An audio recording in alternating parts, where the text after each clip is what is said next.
सभी को जय मसीह की। प्रभु की स्तुति हो। आइए एक वचन हम पढ़ते हैं। पहला कुरिन्थियों उसका 6 अध्याय उसका 19 और 20 वचन। क्या तुम नहीं जानते कि तुम्हारी देह पवित्र आत्मा का मंदिर है जो तुम में बसा हुआ है और तुम्हें परमेश्वर की ओर से मिला है और तुम अपने नहीं हो, क्योंकि दाम देकर मोल लिए गए हो। इसलिए अपनी देह के द्वारा परमेश्वर की महिमा करो। प्रयोग वचन में लिखा है कि क्या तुम नहीं जानते कि तुम्हारी देह पवित्र आत्मा का मंदिर है। प्रयोग ये हमारा शरीर ही परमेश्वर की आत्मा का मंदिर है। इस मंदिर में प्रभु परमेश्वर विराजमान होता है। इस मंदिर को ही परमेश्वर ने चुना है। इस मंदिर में ही परमेश्वर विराजमान होता है। अगर आप नहीं जानते हो तो वचन कहता है कि क्या तुम नहीं जानते। बहुत लोग नहीं जानते हैं कि हमारी देह परमेश्वर का मंदिर। तो आज परमेश्वर अपने वचन के द्वारा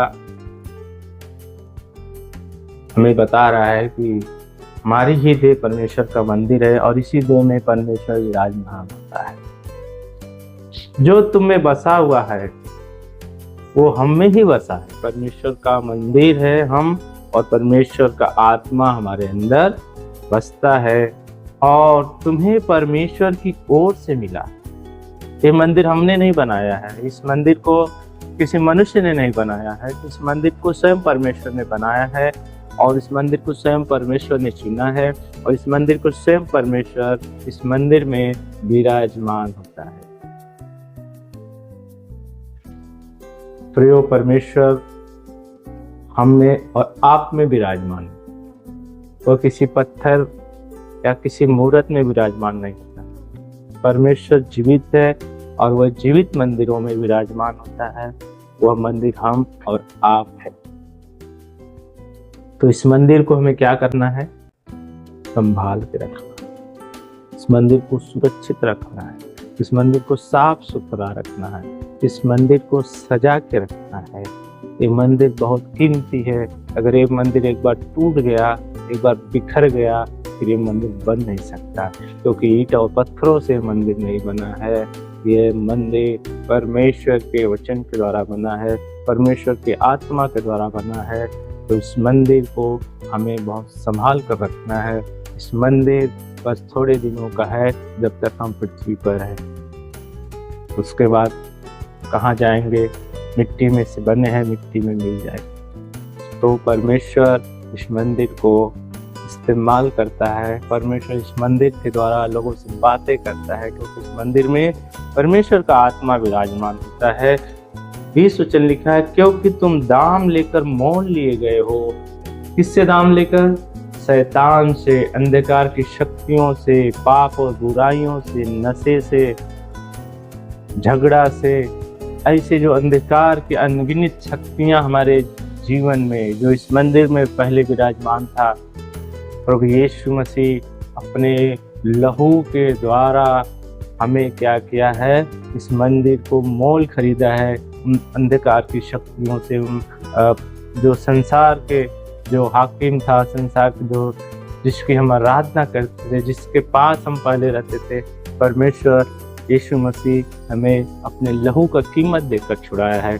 तो प्यारो, इस मंदिर के द्वारा हमें प्रभु की महिमा करना है, उसकी आराधना करना है, उसकी जय जयकार करना है, उसकी बड़ाई करना है कि इस मंदिर में हमारा प्रभु यीशु मसीह गया।